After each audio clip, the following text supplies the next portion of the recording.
Et là, vous avez d'ailleurs un cas très intéressant, qui est le cas d'une sportive transgenre, Caster Semenya, qui a été championne du monde, qui est sud-africaine, qui a été championne du monde de 800 mètres, et qui a été soupçonnée d'être un homme. Elle a donc fait l'objet d'une interdiction, jusqu'à ce qu'on reconnaisse qu'elle était effectivement une femme. Donc il y a l'exemple même ici d'une athlète qui intègre l'hésitation dont vous parliez. Mais qu'est-ce qu'on faisait dans les siècles précédents? On se déguisait en l'autre sexe. Aujourd'hui, comme le corps est apparent, on ne se déguise pas dans l'autre sexe. Mais c'est quand même une question qui est ancienne. C'est-à-dire comment des femmes ont pu aller guerroyer sous des habits d'hommes sans qu'on sache. Enfin, Shakespeare en est plein, Bradamante. Enfin, on peut avoir beaucoup de références où les femmes prenaient l'apparence de l'autre sexe et personne. Et ça pouvait durer des décennies. Donc, si on a vécu ça jadis, la question est transposée maintenant de manière très, très matérielle dans le corps.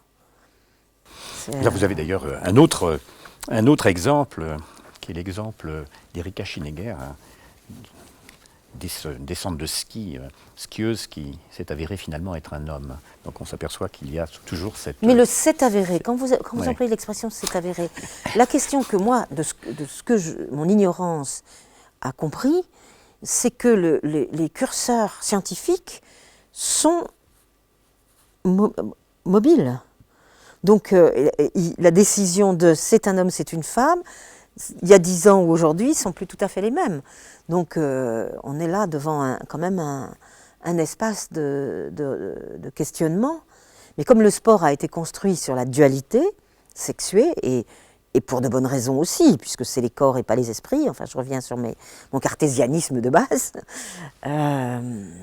oui, c'est ça, c'est-à-dire entre l'appartenance objective à un sexe et déjà se reconnaître dans une sexualité, entre guillemets. Alors ça, c'est une autre affaire, parce que vous pourriez... parce que là, à ce moment-là, la sexualité est une chose, l'appartenance à un sexe une autre, j'ai envie de dire. Ça, c'est l'héritage freudien, de ce point de vue-là, nous est fort utile. C'est ce que j'appelle dissocier les êtres des qualités, quoi. C'est-à-dire, vous pouvez être identifié comme sexe féminin et en fait être...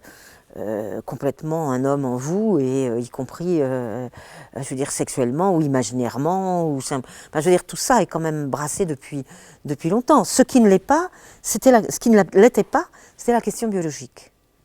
Donc, de ce point de vue-là, elle est pertinente, mais extrêmement compliquée. Parce que si vous mettez des hommes et des femmes à la tête d'une entreprise ou pour faire une course, ou pour être à l'Assemblée nationale, on n'aura pas de souci.